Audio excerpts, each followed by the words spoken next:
Assalamualaikum warahmatullahi wabarakatuh. Perkenalkan, nama saya Dini Anissa Duciani, NPM 2408260050. Di sini saya akan menjelaskan tentang blok neuroscience yang berjudul dengan sinaps dan neurotransmitter. Sebelumnya, kita sudah mengetahui bahwa impuls saraf berupa potensial aksi dapat berjalan sepanjang neuron. Ketika impuls sampai di ujung akson, impuls tersebut perlu diteruskan ke neuron lain atau ke sel target.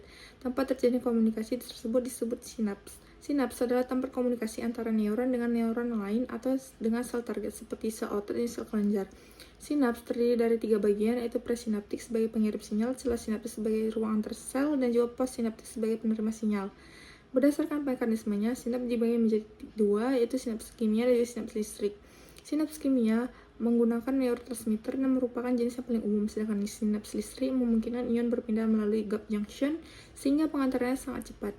Selanjutnya adalah mekanisme sinaps kimia. Pertama, potensial aksi tiba di terminal akson, kemudian membran mengalami depolarisasi dan kanal Ca2+ terbuka, sehingga Ca2+ masuk ke terminal presinaptik. Masuknya Ca2+ menyebabkan vesikel sinaptik berfungsi dengan membran melepaskan neurotransmitter melalui eksositosis. Neurotransmitter kemudian melewati celah sinaptik dan berkaitan dengan reseptor pada membran postsinaptik. Ikatan ini menyebabkan perubahan aktivitas sel postsinaptik sehingga dapat menghasilkan respon eksitatorik atau inhibitorik. Neurotransmitter merupakan zat kimia yang digunakan untuk menyampaikan sinyal. Beberapa neurotransmitter penting yaitu glutamat sebagai neurotransmitter eksitatorik utama, GABA sebagai neurotransmitter inhibitorik utama, asetilkolin yang berperan dalam kontraksi otot dan fungsi kognitif, dopamin yang berperan dalam gerakan dan reward, serotonin dalam mood dan tidur, serta norepinefrin dalam kewaspadaan dan respon stres. Endorfin juga berperan dalam modulasi rasa nyeri. Neurotransmitter bekerja melalui 2 jenis reseptor, yaitu ionotropik dan juga metabotropik.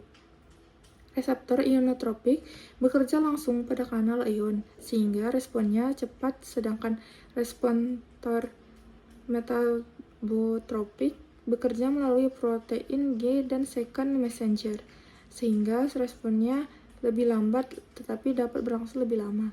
Efek neurotransmitter dapat berupa ESP atau excitatory postsinaptic potensial yang membuat neuron lebih mudah menghasilkan potensial aksi. Sebaliknya, IPSP atau inhibitory postsynaptic potential membuat neuron lebih sulit menghasilkan potensial aksi. Setelah menjalankan fungsinya, neurotransmitter harus dihentikan agar sinyal tidak berlangsung terus-menerus. Hal ini dilakukan melalui reuptake, degradasi enzimatik, dan difusi. Contohnya, asetilkolin dapat dipecah oleh enzim asetilkolinesterase. Materi ini juga memiliki hubungan dengan berbagai penyakit. Pada Parkinson, terjadi kekurangan dopamin yang menyebabkan gangguan gerakan. Pada miastenia gravis, antibodi menyerang reseptor asetilkolin sehingga terjadi kelemahan otot.